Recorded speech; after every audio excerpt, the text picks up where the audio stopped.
Hello everyone, Radhe Radhe. कैसे हो आप सब लोग। स्वागत करती हूँ आप सब लोगों का एमपी ब्लॉगर सुमन में। तो आज का ब्लॉग स्टार्ट कर रही हूँ मैं मॉर्निंग से, यानी कि अभी बज रहे हैं 6:30 करीबन बज रहे होंगे। और मैं जाग गई हूँ क्योंकि रात को लेट सोते हैं तो सुबह लेट ही जाग पाते हैं। तो 6:30 बज चुके हैं। तो 6:30 बजे जाग कर मैंने फ्रिज से सब्ज़ी निकाल के रख देती हूँ पहले, फिर उसके बाद नहा के खाना वाना बनाऊँगी। क्या होता है कि फ्रिज में सब्ज़ियाँ बहुत ज़्यादा ठंडी होती हैं और उनको हम डायरेक्टली ऐसे ही काट के बनाते हैं ना, तो पकने में उन्हें बहुत ज़्यादा समय लग जाता है। इसलिए मैं एक काम करती हूँ कि सुबह जागते समय मतलब और कुछ काम बाद में करती हूँ। सबसे पहले जो सब्जियाँ फ्रिज में रखी होती हैं जिनको मुझे बनाना होता है टिफ़िन में, उनको मैं पहले से ही बाहर निकाल के रख देती हूँ, जिससे कि वो रूम टेम्परेचर पे आ जाती हैं। और रात के जो बर्तन रखे होते हैं उनको मैं घोड़ी पे लगाती हूँ। और उसके बाद ये देख लीजिए, मैं बहुत सारा सामान लेकर आई थी, वो रखा हुआ है, उसको मुझे सेट करना है, जाके तार रखना है। और चलिए बताती हूँ कि आज मैं क्या बनाने वाली हूँ। आज मैं बनाने वाली हूँ टिंडोरा।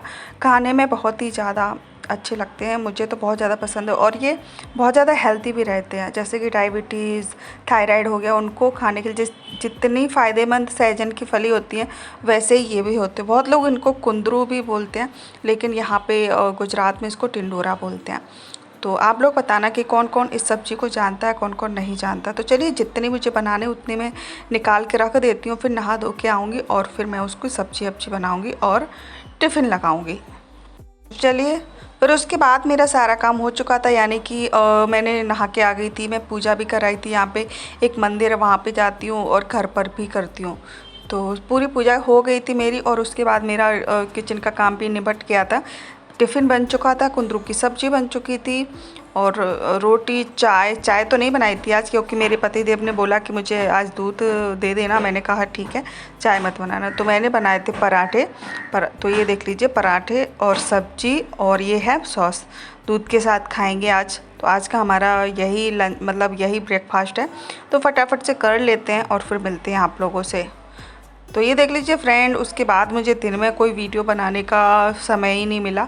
मैंने वीडियो बना ही नहीं पाई उसके बाद तो दिन में। लेकिन अभी जो शाम की वीडियो है वो बहुत ज़्यादा ख़ास है, जो कि मैं आप लोगों के साथ शेयर कर रही हूँ। तो आज मैं कुछ ख़ास बनाने वाली हूँ, जो कि आप भी अपने घर पे ट्राई कर सकते हो। तो डेली डेली एक ही खाना बनाकर हम लोग भी बोर हो जाते हैं और खाने वाले भी बोर हो जाते हैं। तो ये देख लीजिए फ्रेंड, मैं बना रही हूँ आज घर पर रस मलाई। तो किस तरीके से बनाते हैं वो मैं आज आप लोगों को बताऊँगी। देखते रहिए वीडियो लास्ट तक। अगर अच्छा लगे तो एक लाइक और चैनल को सब्सक्राइब जरूर कर देना फ्रेंड। और मैं बनाने वाली हूँ आलू के पराठे। तो इनके एक फ्रेंड हैं जो हर वक्त इनको मतलब इनका साथ देते, इनके साथ रहते, जो हमको ज़रूरत पड़ती तो वो हमारी हेल्प करते। उन्होंने बोला था, एक बार वो हमारे घर आए थे ना, तो हमने उनको आलू के पराठे खिलाए थे। तो वो बोल रहे थे कि आलू के मतलब थेपला बनाना। उनको ऐसा लगा कि इनको थेपला बोलते हैं, तो उन्होंने कहा कि थेपला बनाना। तो मैंने कहा, तो मेरे पतिदेव ने बोला कि मेरा दोस्त बोल रहा है कि आज आलू के पराठे बना देना। मैंने कहा ठीक है। तो साथ ही साथ में मैंने रसमलाई भी बनाने की सोची। तो आलू मैंने उबाल लिए थे पहले ही, सारे मसाले भी कट कर लिए थे, जैसे कि धनिया, मिर्ची, प्याज, लहसुन, सारी चीज़ें, अदरक वदरक। और उसके बाद मैं सिर्फ 1 किलो दूध लेकर आई थी। 1 किलो दूध के ही मैं बनाऊंगी यहाँ पर। 1 किलो दूध में से मैंने थोड़ा सा बचा लिया है, क्योंकि जो मलाई बनानी पड़ती है ना उसके लिए। तो बिल्कुल थोड़े से मैंने ट्राई करके देखे थे पहली बार, लेकिन सच बता रही हूँ इतने ज़्यादा यम्मी, इतने ज़्यादा टेस्टी बने थे, बहुत ज़्यादा। तो मैंने दूध को फाड़ लिया था और उसका छेना निकाल लेती हूँ। तो इसको इस तरीके से निकाल लेना, और तुरंत के तुरंत बनाना हो ना, तो एक मैं आप लोगों को टिप्स देती हूँ। आप एक काम करिएगा, इनको जो हम छेना बनाते हैं ना, तो पहले तो उसको अच्छे से धो लेना, जिससे कि इस खटास ना रहे, जितना भी खटास हो वो सब निकल जाए।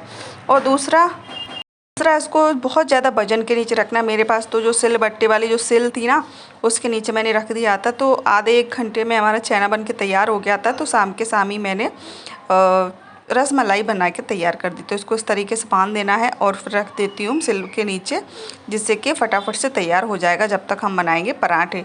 तो मैं एक बात आप लोगों को बता दूँ फ्रेंड, कि किसी को जानबूझ के या फिर किसी को शौक़ नहीं लगता भीख मांगने का, मगर वक्त एक ऐसी चीज़ है, हालात एक ऐसी चीज़ है जो इंसान को हर काम करने पर मजबूर कर देते हैं।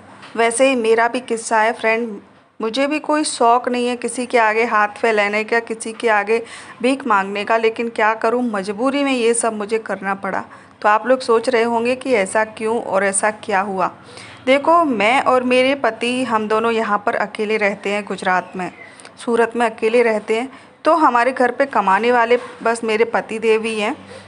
तो उनका ऑपरेशन जब हुआ था तो हमको अचानक पैसों की ज़रूरत पड़ गई थी। तो फिर मुझे पैसे किसी से उधार मांगने पड़े, यानी कि ब्याज पे लेने पड़े। तो उधार पैसा मांगना भी एक तरीके का भीख जैसा ही होता है। दूसरों के आगे हाथ ही फैलाना पड़ता है, चाहे उसका मन हो तो दे और नहीं मन हो तो नहीं दे, ऐसा भी होता है। और उनकी 100 बातें भी सुननी पड़ती हैं हम लोगों को, और फिर उनका पैसा भी हमको ब्याज लगा के देना पड़ता है और दूसरी बात समय पे वापस भी करना पड़ता है। तो मेरे पति ही सिर्फ कमाते थे, मैं तो नहीं काम करती थी। और उस हिसाब से फिर वो जब घर पे बैठे, मतलब उनका ऑपरेशन हो गया था, डॉक्टर ने 1 महीने के लिए आराम करने को बोला था। तो आप समझ ही सकते हो कि कितना पैसा चाहिए होगा।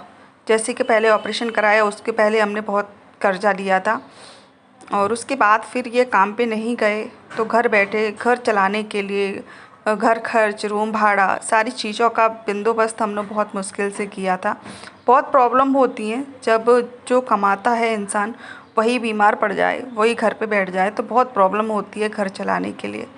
तो ये सारी चीज़ें मैं इसलिए शेयर कर रही हूँ आप लोगों से कि आप लोग भी समझ जाओ कि इस दुनिया में कोई किसी का नहीं होता है। कमाओ, जितना भी कमाओ अपने पास रखो, किसी को मत दो।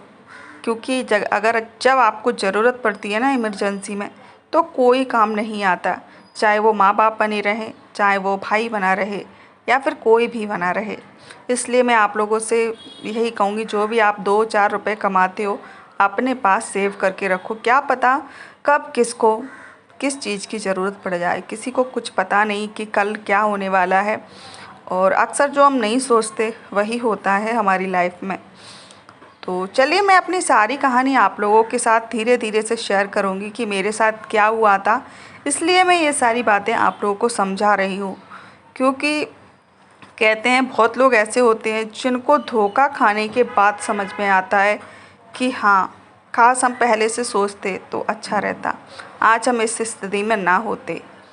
तो चलिए, अब हम बना लेते हैं हमारी रसमलाई। पराठे हमारे बन के रख गए थे, तो हमने पराठे बना लिए हैं फटाफट से। और उसके बाद हम आ गए हैं यहाँ पे रसमलाई बनाने के लिए। तो रसमलाई के लिए हमने पता है पहले ही छेना को फाड़ के रख लिया था, यानी कि छेना बना के रख लिया था।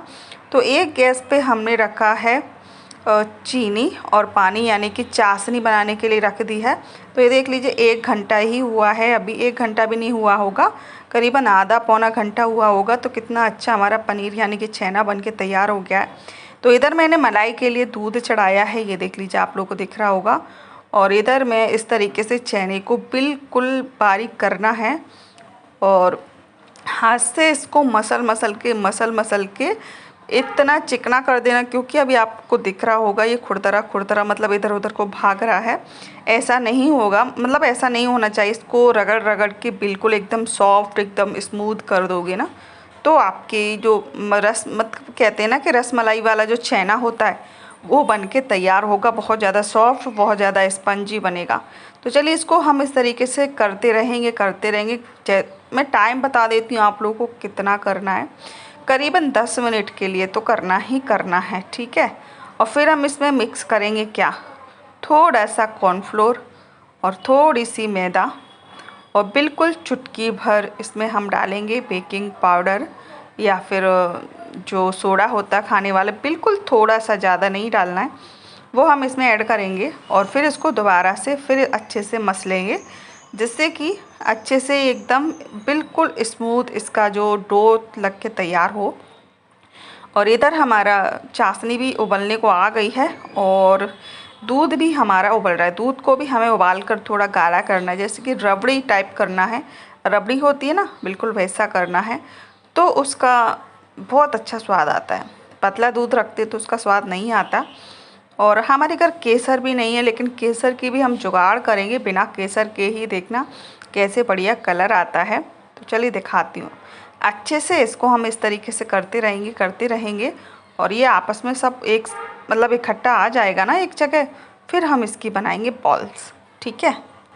करीबन मुझे 10 मिनट हो चुके हैं इसको इस तरीके से रफ करते। अब हम इसकी बनाएंगे बॉल। आप लोगों को दिख रहा होगा कि कितना एकदम सॉफ्ट हो गया है। तो जितनी बड़ी आप बनाओगे उससे डबल बन के हो जाती है फूल कर। तो आप जितना हो सके छोटी ही बनाना।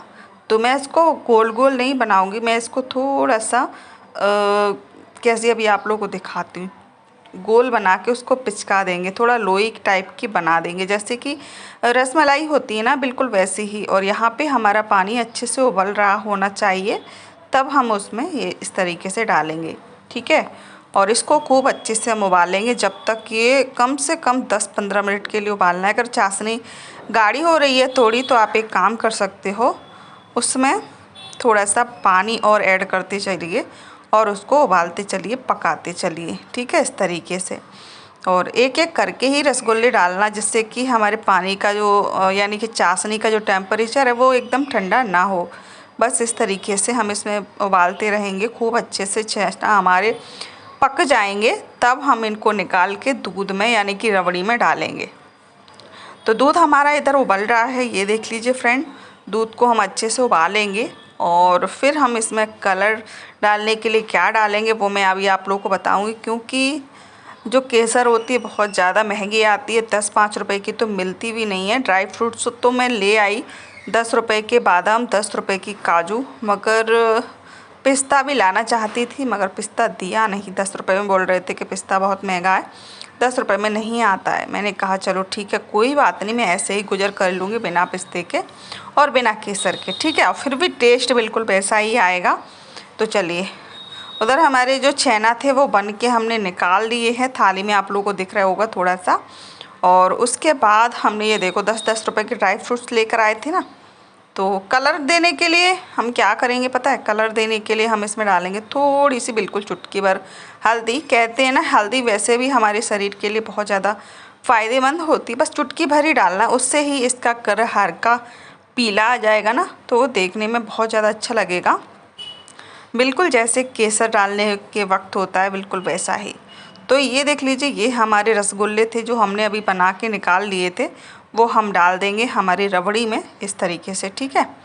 और बिल्कुल छोटे छोटे हम ड्राई फ्रूट कट करेंगे, एकदम पतले पतले, जैसे कि किसी चीज़ को हम डेकोरेट करते हैं ना, तब कट करते, बिल्कुल वैसा ही हम कट करेंगे चाकू से। ये देख लीजिए, मशीन भी रखी है हमारे घर, लेकिन 2-3 बादाम और काजू के लिए क्या मशीन निकालो, इसलिए मैं इसी तरीके से छोटा छोटा से कट करेंगे। और उधर हमारा दूध अच्छे से हो चुका था, तो उसमें हमने डाल दिया है हमारा छेना। ये देख लीजिए, चीनी तो हमने पहले ही दूध में डाल दी थी, और ऊपर से हम डालेंगे ड्राई फ्रूट्स। और जब आप सर्व करो यानी कि जब परोसो ना, तो फिर से इसमें ड्राई फ्रूट्स डाल दीजिए ऊपर से, थोड़े थोड़े पतले पतले लच्छेदार, तो बहुत ज़्यादा अच्छा लगता है। तो बताइए फ्रेंड, किस किस को रसमलाई बनानी आती थी? मैंने पहली बार बनाई, लेकिन अच्छी बनी, एकदम बहुत ज़्यादा अच्छी बनी। मैंने हमारे घर के जो बगल में रहते हमारे नेबर, हमने उनको भी टेस्ट कराने के लिए दी थी, तो उन्होंने बोला बहुत अच्छा टेस्ट लग रहा था। क्योंकि गुजरात में रसमलाई हो गई, गुलाब जामुन हो गया, छेना हो गया, ये नहीं बनते हैं यहाँ पे। हमारी शादी में जैसे रसगुल्ला और गुलाब जामुन के बिना शादी नहीं होती है, लेकिन यहाँ पर ये चीज़ें नहीं बनती। यहाँ पर हर चीज़ की अलग अलग वो होता है। तो मैं उन जो भी चीज़ बनाती हूँ ना, तो उनको दे के आती हूँ। अपने जो हमारी MP का जो डिश होती है, जो खाना होता है, मैं उनको टेस्ट करवाने के लिए ज़रूर लेके जाती हूँ। तो मैंने थोड़ी सी ही बनाई थी मैंने टेस्ट करने के लिए, तो मैं उनको भी देकर आऊँगी ये। तो 2 कटोरी में मैं निकाल लेती हूँ और एक में हम बना के रख देते हैं पूरा। थोड़ी ही थी, ठंडी करके खाएंगे ना तो बहुत ज़्यादा अच्छा टेस्ट आएगा। तो चलिए रख देते हैं कटोरी में निकाल कर इसे। तब तक हमारे पतिदेव थोड़ा नहा धो रहे हैं, क्योंकि वो काम से आते हैं ना तो पसीना पसीना हो जाते हैं, तो शाम को नहा रहे हैं। और फिर उनका जो ऑपरेशन हुआ था ना, तो वहाँ मुझे पट्टी भी करनी है, क्योंकि डॉक्टर ने मुझसे बोला है कि जितनी ज़्यादा पट्टी करोगे उतना जल्दी सही हो जाएगा। तो उसके बाद मुझे उनकी पट्टी करनी है, और पट्टी के बाद फिर खाना वाना खाएंगे। उसके बाद मैं उनको ये मीठा खाने के लिए थोड़ा सा टेस्ट करने के लिए दूंगी। तो पूछेंगे उनसे कि कैसा लगा उन लोगों को, आपको कैसा लगा आप बताना। अगर अच्छा लगा हो तो एक लाइक ज़रूर करना, शेयर ज़रूर करना अपनी फैमिली दोस्तों के साथ। तो चलिए इसको रख देती हूँ मैं फ्रिज में ठंडा करने के लिए, और जो बचा था उसको मैं देकर आती हूँ। हमारे जो मतलब अलग निकाला था वो देख के आती हूँ। तो आज का ब्लॉग कैसा लगा ज़रूर बताना। मिलती हूँ नेक्स्ट वीडियो में।